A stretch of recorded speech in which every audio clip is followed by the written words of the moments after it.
కోల్కతాలోని Eden gardens లోనే spin తో ఉక్కిరి బిక్కిరి చేసి 300 చెరువు నీళ్లు తాగించారు ఇంగ్లాండ్ బ్యాటర్స్ తోటి.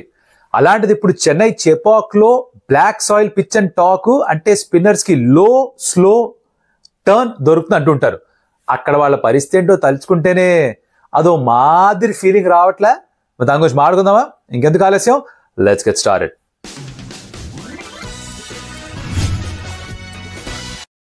Welcome Stump Tales. నా పేరు కౌశిక్ అండ్ రెండో T20 international between India and England చెన్నైలోని చెపాక్ స్టేడియంలో జరగబోతోంది. ఫస్ట్ మ్యాచ్ ఇండియా గెలిచారు, చాలా కన్విన్సింగ్ గా గెలిచారు. 132 మాత్రమే వాళ్ళు స్కోర్ చేస్తే 133 ఈజీగా చేజ్ చేశారు. ఇప్పుడు చెపాక్ లో black soil pitch. Black soil pitch అంటే ఏంటి కౌశిక్? ఇప్పుడు పిచ్ ని either black soil, red soil or mix soil అంటుంటారు. బ్లాక్ సాయిల్ లో ఏమిటంటే ఎక్కువ బౌన్స్ ఉండదు, కొంచెం స్లోగా ఉంటుంది, కొంచెం లోగా ఉంటుంది, కాస్త టర్న్ అవుతుంది. యూజువల్ గా జరిగేది అది, దాని నైజం అదనమాట. అలాంటి ఒక పిచ్ పైన ఆడినప్పుడు స్పిన్నర్స్ కి ఎక్కువ హెల్ప్ ఉండాలి. సో ఆబ్వియస్లీ ఇండియా ఎలా అయితే ఈడెన్ గార్డెన్స్ లో స్పిన్నర్స్ తో 30 తిప్పలు పెట్టారో అదే ఇక్కడ కూడా కంటిన్యూ చేసే ఛాన్స్ ఉంది. అయితే మనం ఆడుకోవాల్సింది ఏమిట్రా అంటే ఎలా ఉండొచ్చు మేకప్, ఎవరన్నా వెనక్కి వస్తారా, ఇంగ్లాండ్ ఏమైనా మార్పులు ఉంటాయా, వాళ్ళు వేరేగా ఏం చేయొచ్చు, ఇది కాస్త ఆడుకోవాలి మనం, అవునా కదా?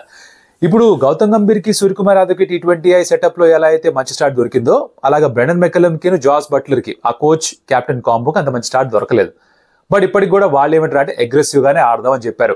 వాళ్ళ ప్లేయర్స్ చేసిన 2 స్టేట్మెంట్స్ కొంచెం ఇంట్రెస్టింగ్ గా ఉన్నాయి. ఒకటి ఏమిటంటే జోఫ్రా ఆర్చర్ అన్నాడు, చాలా బాల్స్ గాల్లోకి వెళ్ళాయి, ఆ గాల్లోకి వెళ్ళినవి చేతిలోకి వచ్చుంటే క్యాచ్లుగా మారుంటే వాళ్ళు 44-6 అయి ఉండేవాళ్ళేమో, ఎవరికి తెలుసు, అది చెన్నై చేపాకులోనే జరుగుతుందేమో ఎవరికి తెలుసు అంటాడు. ఇది ఒకటి.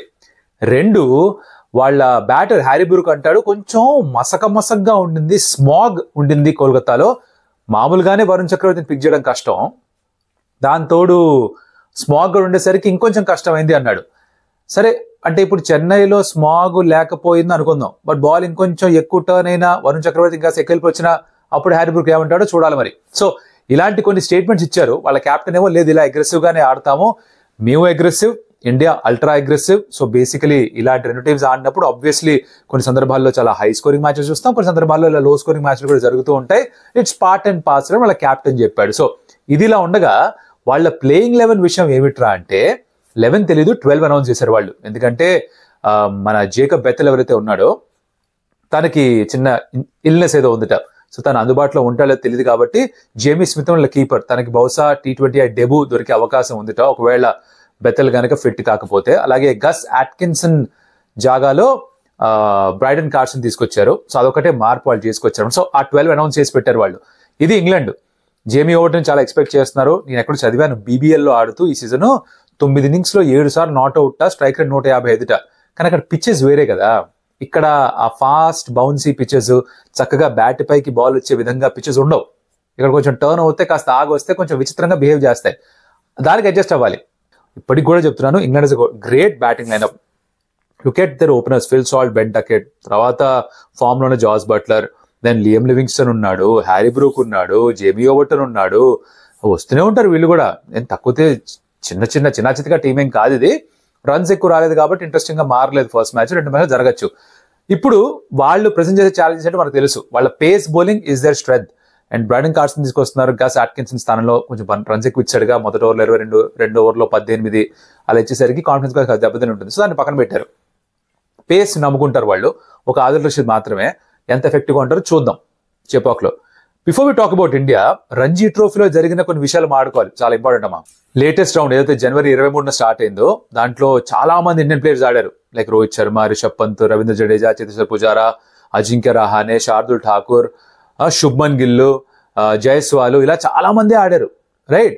దాంట్లో ఫస్ట్ ఇన్నింగ్స్ లో ఏమో అసలు ఫస్ట్ డే చూస్తే గనక అందరినీ కలిపి చూసినా కూడా 100-120 రన్లు ఉన్నట్టున్నాయి. 10 మంది బ్యాటర్స్ చూస్తే మొత్తం ఇండియా కాండి వాళ్ళందరినీ లిస్ట్ తీసినా కూడా పుజారా కొట్ల, జైస్వాల్ కొట్ల, రోహిత్ శర్మ కొట్ల, రహానే కొట్ల, గిల్లు కొట్టలే, పంత్ కొట్టలే, ఎవరు కొట్ల.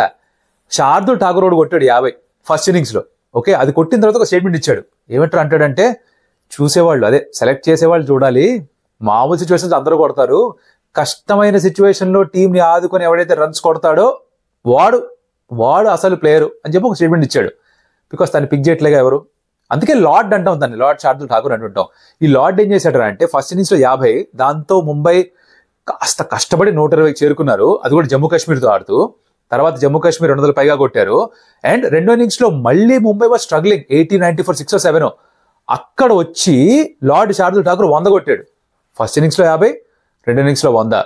Is basically telling the selectors, ఇగో మీకు ఆల్రౌండర్ కావాలి కదా, సీమ్ బౌలింగ్ ఆల్రౌండర్ కావాలి కదా, నేనున్నా, నన్ను గమనించండి, గుర్తించండి. ఇన్ని రోజులు ఆడినప్పుడు బాగానే వేసాగా మీకు కూడా.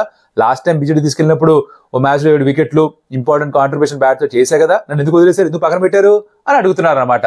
సో ఇప్పుడు ఇంగ్లాండ్ కి వెళ్తున్నప్పుడు మరి కన్సిడర్ చేయాల్సి వస్తుందేమో, అంటే ఈ ఫార్ములా కంటిన్యూ అయితే చేయాల్సి వస్తుందేమో, చూద్దాం ఏం జరుగుతుందో. బట్ లార్డ్ శార్దుల్ ఠాకూర్ అయితే he's done nothing wrong for his reputation. అద్భుతంగా ఆడాడు, full marks to him.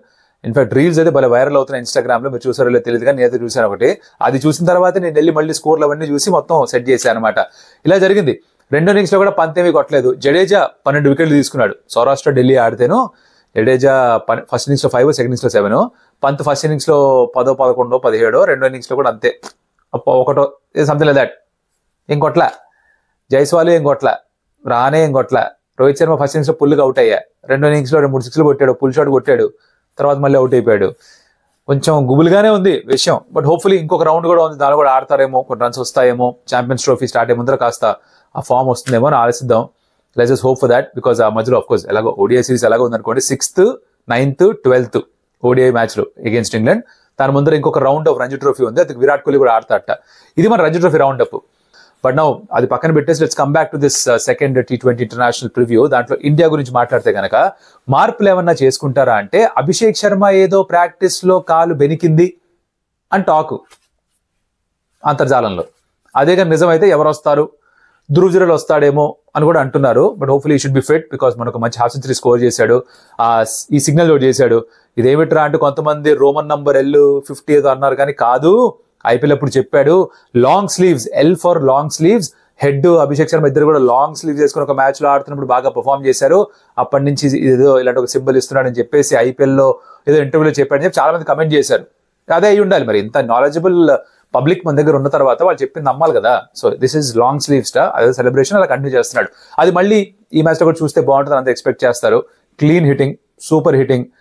Hopefully should be fit, లేకపోతే ఇంకెవరో వచ్చి వాళ్ళకు వచ్చిన అవకాశాన్ని యూజ్ చేసుకుంటారు. షమి ఆడతాడా లేదా అని ఒక క్వశ్చన్ ఉంది ఇంకా కూడా. మరి అక్కడ ఈడెన్ గార్డెన్స్ లో ఆడినప్పుడు ఇక్కడ ఆడిస్తారా? ఈజ్ ఈ 100% ఫిట్? ప్రాక్టీస్ లో 2 మోకాళ్ళకు కూడా కొంచెం స్ట్రాపింగ్ పెట్టుకునే నీ క్యాప్స్ వేసుకునే బౌలింగ్ చేసేట. సో ఏమో మరి పూర్తిగా ఫిట్ అనేది ఇంకా మనకు ఐడియా లేదు, ప్లేయింగ్ వస్తే కానీ తెలీదు. నెక్స్ట్ మాట్లాడుకోబోయేది Hooga, player watch out for. Hooga is kids sports wear athleisure brand. 4 to 16 years kids కోసం వీళ్ళు స్పోర్ట్స్ వేర్ తయారు చేస్తారు. దాని డిస్క్రిప్షన్ తాలూకా దాని వెబ్సైట్ తాలూకా డిస్క్రిప్షన్ లింక్ అంతా కూడా పెట్టేసాం కింద డిస్క్రిప్షన్ లో, చూసేసుకోండి మీరు, మీకు అర్థమైపోతుంది, చూడొచ్చు మీరు. అది ఎవర్రా అంటే this guy is owning his play, is owning his style. Varun Chakravarthy Eden Gardens అంత బాగా వేసాడో చూసాం. ఇన్ఫాక్ట్ తను ఇప్పటిదాకా ఎప్పుడు ఇంటర్నేషనల్ మ్యాచ్ తన సొంత గ్రౌండ్ లో ఆడలేదు. So is very excited to play there. తన పేరెంట్స్ అమ్మ నాన్న కూడా చూస్తారట, ఫ్యామిలీ కూడా చూస్తారేమో, ఫ్రెండ్స్ కూడా వస్తారేమో. So is very excited to play there. And Eden Gardens అంత బాగా బౌలింగ్ చేసిన తర్వాత కూడా హర్ష భోగ్లే ఎంత మార్కులు ఇచ్చుకుంటావు నీకు నువ్వు అంటే 7 out of 10 అన్నాడు. చాలా హంబుల్ అనమాట, నాలాగా, అదే మీలాగా. సో ఈ బేసికలీ పెద్దగా తన గురించి పెద్ద గొప్పగా ఏం చెప్పుకోడు. 7 out of 10 ఇచ్చాట. సో ఎవ్రీబడి ఈజ్ లైక్, ఇది 7 out of 10 అయితే 9, 10 out of 10 అయితే ఎలా పర్ఫామ్ చేస్తాడు ఏంటో అనుకుంటున్నారు. అండ్ చెన్నైలో ఆ టర్నింగ్ ట్రాక్స్ కాస్త హెల్ప్ఫుల్ గా ఉంటాయి కాబట్టి అక్కడ ఒక TNPL కూడా గెలుచున్నాడు. సరే ఐపీఎల్ ఎలాగో బయట గెలిచాడు. ఇప్పుడు ఇండియాకి ఇంటర్నేషనల్ మ్యాచ్ ఆడుతున్నాడు. We have to wait and see how he performs in front of his home crowd and everything. చాలా బాగుంటుంది చూడడానికి. ఇండియన్ బ్యాటింగ్ అప్రోచ్ ఎలా ఉంటుంది చూడాలి, అదనమాట సంగతి. So other than that playing లో పెద్ద మార్పు ఉండకపోవచ్చు. ఐ థింక్ అప్రోచ్ అలానే ఉంటుంది, అగ్రెసివ్ గానే ఆడతారు, ఎటువంటి సందేహం లేదు దాంట్లో. బట్ మోర్ ఇంపార్టెంట్లీ పిచ్ ఎలా ప్రవర్తిస్తుందని చూడాలి. టాస్ ఒకవేళ గెలిస్తే మళ్ళీ చేసే చేస్తారేమో, డ్యూ వచ్చే అవకాశాలు ఉన్నాయి అంటున్నారు చెన్నైలో.